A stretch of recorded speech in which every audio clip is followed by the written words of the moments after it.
বহুত দিন বাদে আবার চলতে চলতে এই মাঠে কৃষকদের যে ফসলের পরিচিতি সেটা নিয়ে এসেছি। মাঠে বহুত দিন যাওয়া হচ্ছে না, এদিক ওদিক ঘোরা হচ্ছে, বিভিন্ন জায়গায় ট্যুরে যাওয়া হচ্ছে। তার জন্য কৃষকদের মাঠে খুব কম আসা হচ্ছে। এই মাঠে আসলাম, অনেক দিন বাদে এসেছি। এটা হচ্ছে তিল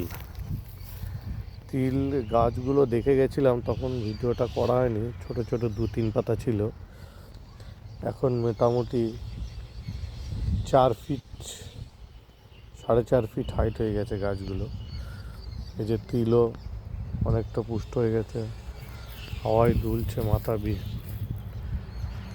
আর কিছুদিন বাদে এই তিলটাও কাটা হবে, পেকে যাবে। এই তিলটা কেটে এখানে মনে হচ্ছে যে আষাঢ় মাসে যে বৃষ্টিতে ধান লাগানো হয়, সেই ধানটা লাগানো হবে। মাঠে প্রচুর রোদ, আকাশে হালকা মেঘাচ্ছন্ন আকাশ। দেখো, বৃষ্টি নেই বহুত দিন। ফসলের পরিস্থিতিও খুব খারাপ, কারণ উপরের বৃষ্টি না হলে খালি নিচের যে জল, নিচের বলতে জমিতে যে জল দিয়ে ফসল করা আর বৃষ্টির জলের ফসল অনেকটাই ডিফারেন্স। কারণ ফসলের পরিবর্তন এসে যায় উপরের বৃষ্টির জলে। নিচের জল সার যতই দাও না কেন তুমি, তাতে ফসলের গ্রোথটা খুব কম হয়। আর বৃষ্টির জলটা হলে গ্রোথটা একটু ভালোই হয়। তো এইদিকে মাঠে এখন সবই যেদিকেই তাকাচ্ছি সেদিকেই দেখছি তিল। আর কিছু জমিতে পাট লাগানো আছে, ওই যে ওই দিকটায়, ওই যে দিকটায় পাট বোঝা যাচ্ছে, ওইটা হচ্ছে পাট আছে কিছুটা, বাকিটা সবই তিল লাগানো আছে।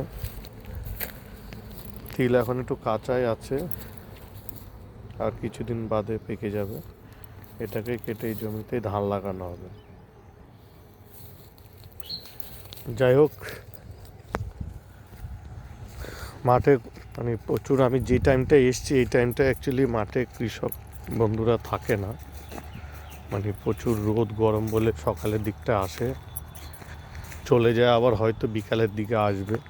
এবার আমার তো বিকালের দিকে ওরা আসা পর্যন্ত অপেক্ষা করা সময় সংকীর্ণ।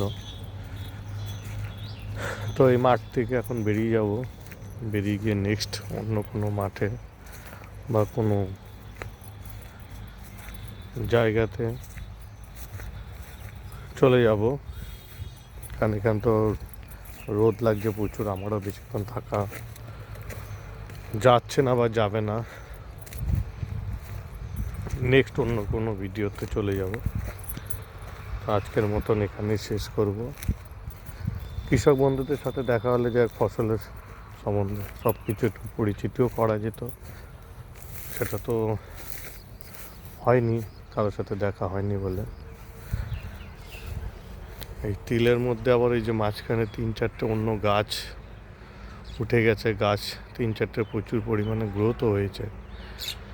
ওই গাছটা হচ্ছে তিল নয়, সবুজ সার তৈরি হয় সেই গাছটা দিয়ে, সেই গাছ হয়ে গেছে মাঝে। আর এইগুলো তিলের এই যে কিছু মাথায় ফুল আছে, এই ফুলগুলো শেষ হয়ে গেলেই তিলটাও পেকে যাবে, তারপর তিলটাও তুলে ফেলবে। যাক, আজকের মতন এখানে শেষ করলাম, আবার পরের ভিডিওতে দেখা হবে সবার সাথে।